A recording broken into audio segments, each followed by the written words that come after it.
How did I start the first one? I got it. Okay.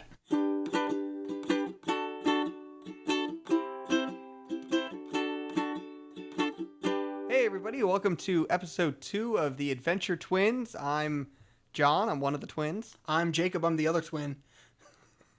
And we're going to be talking about season 1, episode 2 of Adventure Time, Trouble in Lumpy Space. So in this episode, Finn and Jake travel with Lumpy Space Princess to her home to find an antidote after Jake is infected with the lumps. This episode was directed by Larry Likelighter, written by Elizabeth Ito and Adam Muto, and released April 5th, 2010, just like the last episode because they're released in pairs. I think we're going to see those credits as writing and created by a lot in this. Yeah. At a certain point, it might become moot to do it, but for now, it just seems appropriate to do. Let's do it. Yeah. Let's do it. Because we're going to get some guest animators or guest people coming in. And But yeah, for now, let's keep going. Yeah, so initial thoughts. What do you think about this episode? I don't like this episode very much. And I actually remember thinking that even, growing up watching it, I don't care for this one. I don't know. The jokes just don't land for me. And now having watched all of Adventure Time, I think they should have put this episode somewhere further in because part of the joke is that they both get lumpy and they're acting like Lumpy Space Princess does, like Finn and Jake do. And I think that would have been funnier down the line when we knew the characters more, not as the second episode. We still don't know Finn and Jake. And so, or we don't really know Lumpy Space other than what we've seen for 7 minutes now. So it's I think that's just something they should have done later once the characters were more developed and we knew their idiosyncrasies, as Dad would say. Yeah. I agree. I also don't really care for this episode. It's very fine, but that's about it. It's not bad. It's just kind of it exists. I like that it starts in the Candy Kingdom and they're having their marshmallow tea party or whatever.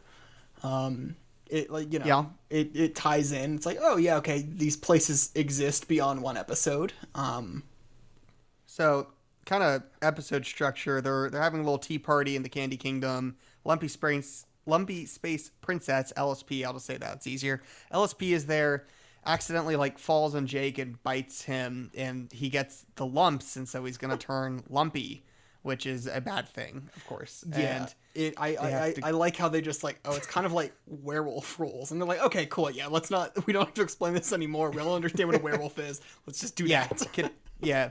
And they end up making it to Lumpy Space, and then they're just trying to get the cure for Jake, but they kind of keep getting pulled into all this drama that LSP has going on with her family and with her friends and Lumpy Space prom or whatever the hell it was. It was the weekly prom coming. Weekly prom coming. I didn't even pay attention. It happens weekly, so it's why is it such a big dramatic deal? It happens every week. Anyway. But they're just going through Lumpy Space trying to get the cure, and Lumpy Space Princess has all their crap going on. They just can't get it. And eventually they end up both Finn and Jake, they find the cure, which is this magical orb that you have to sit on or whatever to become de-lumpy, and they both use it and become non-lumpy, and that's pretty much it. There's some other stuff that happens, but I mean that's the gist of it. Yeah, it's just only fine to me. I like it, it's entertaining, but Lumpy Space Princess is definitely a hit or miss kind of character. Has some real fans out there. Has some people who do not care for her. I think that brings me into my first controversy. One of the things I want to do in the show or in the podcast is I look at Adventure Time a lot online, so I see who's controversial, the characters, the stories, the whatever. So just as we see them, I want to talk about them. First controversy, episode 2, Lumpy Space Princess is a very controversial character. Some people really like her. Some people really hate her. She's selfish. She's sassy. she's rude and cluttered.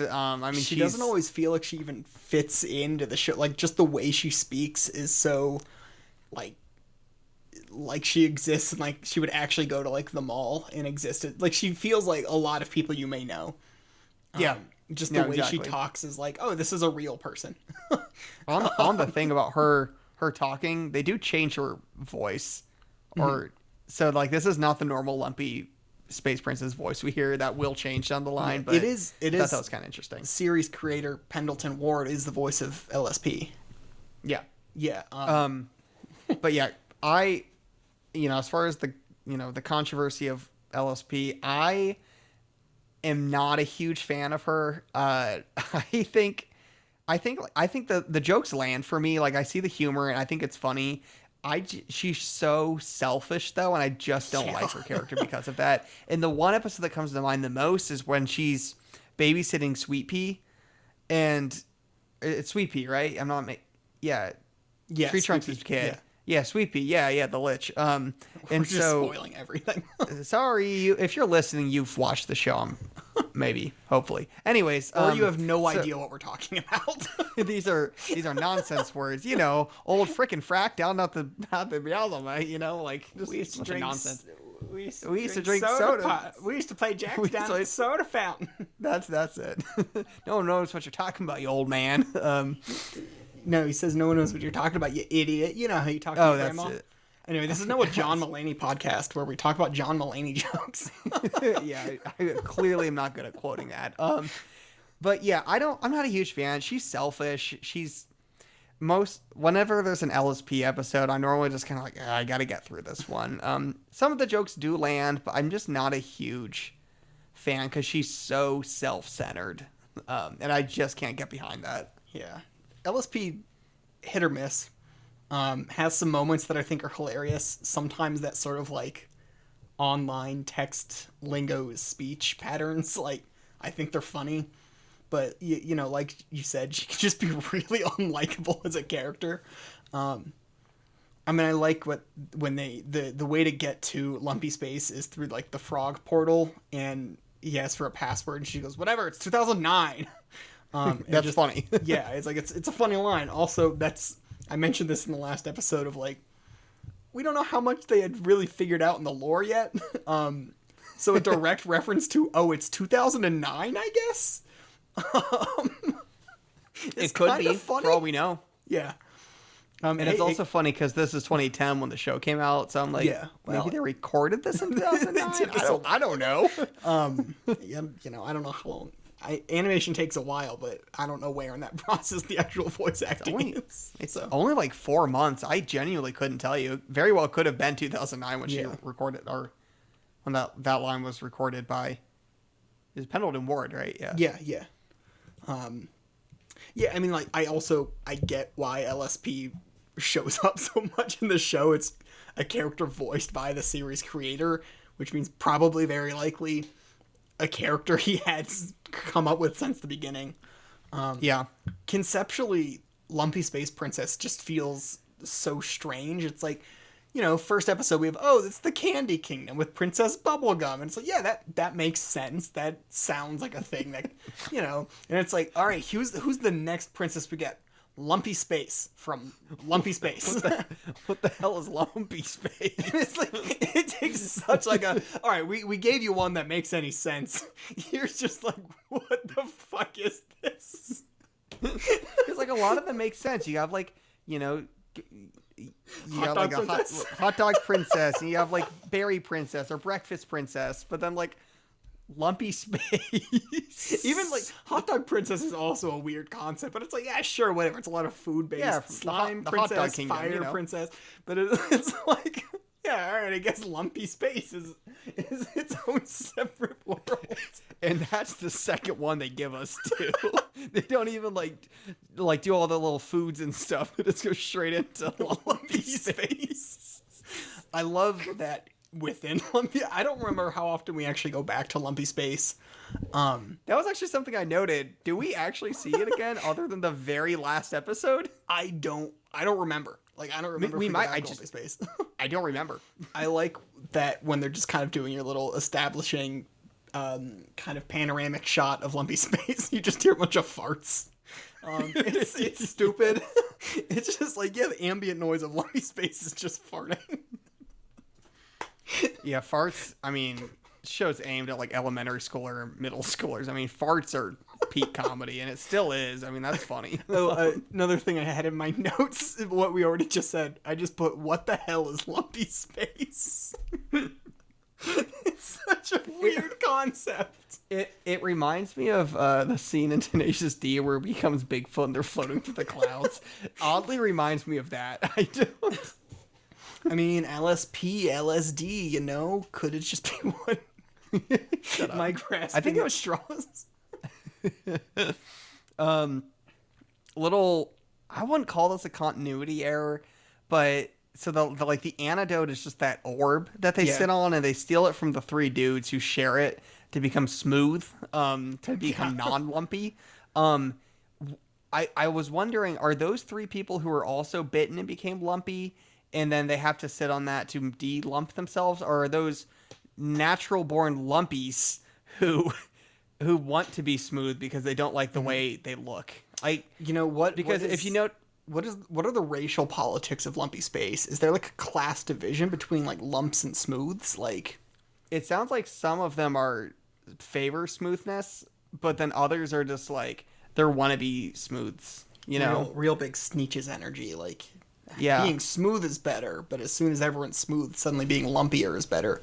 Yeah, big Sneetches vibes. But I noticed because like Finn and Jake, they touch the orb and then they're permanently de-lumpified, but these other three have to share it, going back and forth, being lumpy and stuff. Well, also give me a big like was it the Odyssey vibes, or maybe the Oracle, where it's like the three witches who share the eye? Oh yeah, they're what? That's from Hercules. Hercules, yeah. Well, at least the Disney animated Hercules, where they pass around the eye. I think those are they aren't the Fates, right? I don't remember. I don't know my Greek. Yeah. Greek mythology a lot. I never read Aragon. Sorry. Sharing. Yeah, those are the Aragon, Fates. You know what I mean? Yeah, those are the Fates who do that. It's all Percy Aragon. Jackson. That's Percy Jackson, not Aragon. That's what I'm thinking of. Aragon's very different. Percy Jackson's pretty good. I haven't seen the TV series, but I read at least the main 5 Percy Jackson books. I read them like last year. They're entertaining. They're good. I get why they're so popular. Anyway, this is our Percy Jackson podcast. Yeah, we're here to talk about Percy Jackson. John's never read them. I read them and took no notes. Let's talk about it. I hear he steals lightning. Is that... He is a bit of a thief, important? a little bit of a lightning thief there. No, it doesn't really come up. Doesn't really come up at all. Oh, okay, cool. I'll have to check out the movie. I hear those are good. Yeah, the movies are actually, arguably, if you're going to watch something, you should watch the Percy Jackson films. Kind of like the Aragon movie. I should just watch that too. Was it any? Yeah. I only half remember that movie coming out. What, Aragon? Aragon, yeah. Oh. You know what I don't remember coming out is the last Airbender movie. That did not happen. Oh, yeah, the movie doesn't exist. Lumpy Space. Lumpy Space. I like how Lumpy Space Princess's parents are connected. Like, I just like the reveal of, like, LSP's dad comes out and is like, I'm telling your mother, and he just, like, turns around, and it's, like, this, like, I don't know, it's, like, the baby person thing in Total Recall. Yes. What's that thing's name? I'm, like, actively Googling baby I've person. not watched Total Recall either. It gave me,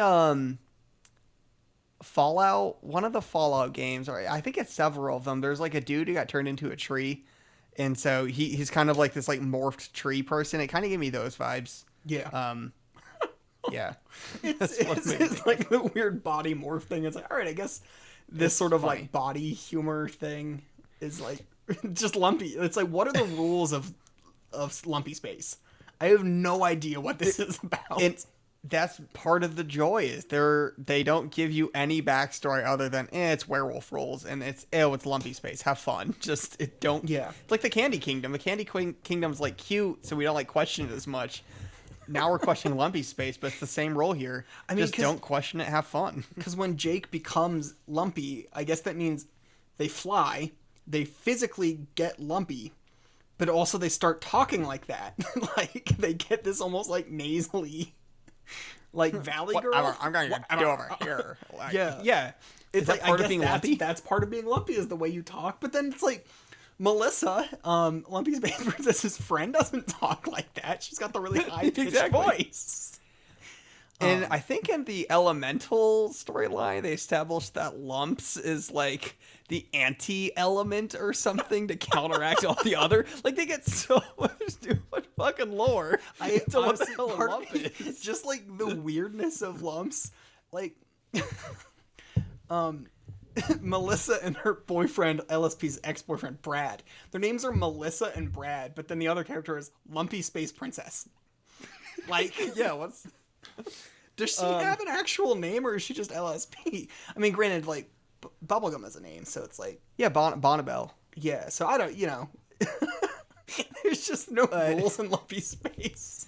That's where I can see the humor and appreciate it. Like there's funny parts to Lumpy Space Princess, but I just can't get behind her as a character. Yeah.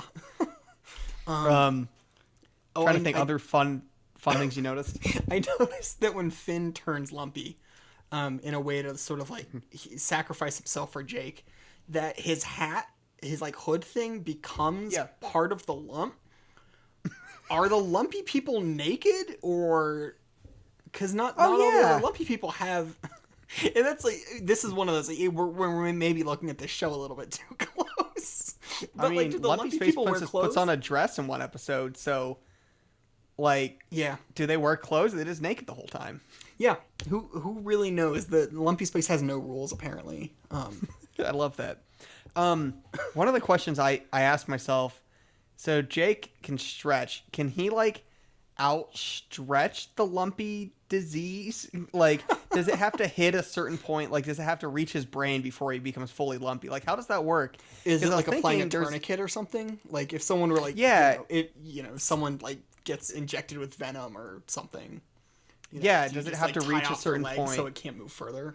Yeah, so could Jake just outstretch the lumpy disease? And it made me think there's one of the Marvel zombie comics, Mr. Fantastic, gets bitten and he just outstretches his body so long so the zombie virus can't reach him. Yeah. And so he just outstretches. I mean, he's like the length of like skyscrapers at this point, so it just can't reach him, and he puts it off as long as he can before it finally does. Could Jake do the same? That's a good question. I don't know. I don't know. And how does lumpy disease work? How does getting the lumps work? It's kind of like werewolf rules. Oh yeah, that makes sense. Yeah. I mean, I like hearing John DiMaggio voices Jake, and then Jeremy Shada, who is Finn. I like hearing them do like lumpy impressions. Like, I like hearing them do their voices because there's and I like the quick shift for John DiMaggio changing from Jake to Lumpy Jake. I like how fast that voice. It's it's very funny. Like knowing what he looks like in real life, picturing him doing this voice, it's just entertaining. That's the part that I thought would be funnier a little further down the line. Once we knew them more. I think it's funny. Like, I look at it now, I'm just like, as I rewatched it a couple days ago, I'm like, yeah, that's funny. Like, that's good. Why don't I like this episode more? And then I'm like, oh yeah, because like, I've seen 10 seasons of this show. I know these characters. Yeah, like, and this as now. well. Like, when we were growing up and there was only like 20 episodes of this show, this episode reran a lot, and so we've seen Adventures in Lumpy Space or Trouble in Lumpy Space a lot. So, quick thing, very beginning of the episode, Princess Bubblegum is wearing a different outfit than from the first episode, which just I love in cartoons when they actually like do new outfits. Marceline and PB change outfits every single episode. I noted that. Finn I have a little bullet doesn't. point that just says PB has a sense of fashion, and it's like, yeah, all right, Yeah. they put the effort into changing the outfits for their. Her and Marcy got some looks, and I love that. It's little details. But it's like only that. ever those two. Yeah, no one else changes. No one there's else. the loot Finn's suit, wearing the same thing. but that's The a what? specific suit. The loot suit. Oh yeah, well the loot suit's different. That's its own thing. that has a specific purpose. Yeah. A lot of this, as I was going through describing the episode of how they just they have a goal in mind, but they keep getting dragged into other people's dramas. Yeah. It reminds me a lot of The Big Lebowski, because Finn's just trying to do something trivial, but all these other people have this. I just want my rug back. It really tied the room together, but it's like they keep getting dragged into like drama and LSP's girlfriend who's now dating Brad and like all this like crap. Or whatever the relationship is. I can't keep track of them. One thing I took note of is that, granted, we're only like 2 episodes in, but I noticed that like both this and the previous episode kind of take these very standard setups you would expect from like a young adult sort of like TV show, but it makes them weird. So in this one, it's like, oh, he's caught in the drama of like prom, the big prom coming dance, and like, oh, we're not dating anymore, but he's also like trying to cure his friend from like werewolfism. And like in the first one, it's like, oh, there's these little questions of like, ooh, are they hiding like, Jake is like interrogating Finn of like, oh, you're hiding something, and kind of hinting at this like, oh, they're hiding a secret relationship. And it's like, no, what they're hiding is that they've reanimated a bunch of zombies. Like, they've got all those typical teenage plots going on in the background, but there's like this other thing that's, it almost like puts that to the side to be like, yeah, that's not, we don't care about that here, because that, I'm thinking like a teeny bopper show, Saved by the Bell, that would have been the entire episode. Not that I've ever seen that show, but I imagine that's what Saved by the Bell is like. It's like early seasons of Drake and Josh where it's like, ooh, yeah. And then, I mean, granted, by the end of Drake and Josh, season 4, they're saving an orangutan from a person who eats orangutans. Whereas season 1, it's like Drake helps Josh get a date. And so it's like, we have these like little setups of like, ooh, are they dating? Ooh, they're caught up in this drama. It's like, oh, but also there's just like whatever the hell Lumpy Space is, and also candy people zombies. Yeah. So we can have these little plots, but the focus is just kind of more on this weirder side of things. Last episode you talked about the sounds they make, or like the little one-off jokes or comments. Yeah. What stood out to me in this one is the little faces they make. Finn especially, very animated in his facial expressions. I hate that I'm saying this. It gives me like Rage Comics vibes, which just at the time was very the same thing. Very, it's like we're twins or something weird. Yeah. Very 2010 humor, but I just love the little facial expressions they make. It reminds me of those like still image SpongeBob faces or Flapjack or Chowder animation randomness, but it's like good. The animation is part of the humor. Yeah. Yeah. And then I'd reference Fallout. Hate Smooth Skin. I mean, like, you can't deny that. Hey, Smooth Skin. Hey, Smooth Skin. They're literally calling each other like smoothies or anti-lumpers or whatever it was. Whatever derogatory slur they were using for lumpies. But yeah, I mean, that's pretty much all of my notes. It has another really abrupt ending where they like both get cured of the lumps, and they're like, let's dance, and then it's like a little 2-second shot of them dancing, and the episode just ends. Yeah, good ending. And I like these little abrupt endings. I think it's part of the charm of the fast-paced nature of kind of adventure of the week, 11-minute episode stuff, so I think it works. I mean, I think our recording alone is longer than the episode was. Yeah, our recording is longer than the last 2 episodes put together. Yeah. That's insane. I mean, it's a lot to say. We're going to get to some of those way later episodes and be like, yeah, I've got nothing. Yeah. Yeah, some of the ones and then we're going to hit the big stuff. Things. Yeah. So. Oh, God, the last episode. If we make it to the last episode. Yeah. When we're, inevitably like 55 recording this. So we have to record a few at a time. Yeah, no kidding. Yeah, we got to stay on top of this because we're both very busy. Yeah, so... Anyway, keep it I want them to know we're busy. Yeah, you don't know what we do. You can't find us. Good luck. Anyway, yeah, hope you've enjoyed this episode. We mentioned it before. Contact us at adventuretwinspod@gmail.com if you have any comments, questions, feedback. We don't know when this will be released or when we'll see those comments, so if we like what you have to say. Or if we don't. Yeah, we are happy to talk about Adventure Time. That's why we're doing this, so we'd love to hear from you. Other than that, we still haven't figured out an ending to this. Adventure Twins. I hate that too. Okay, we'll figure that out. We'll workshop it. We'll figure that one out. All right, bye. peace, everybody.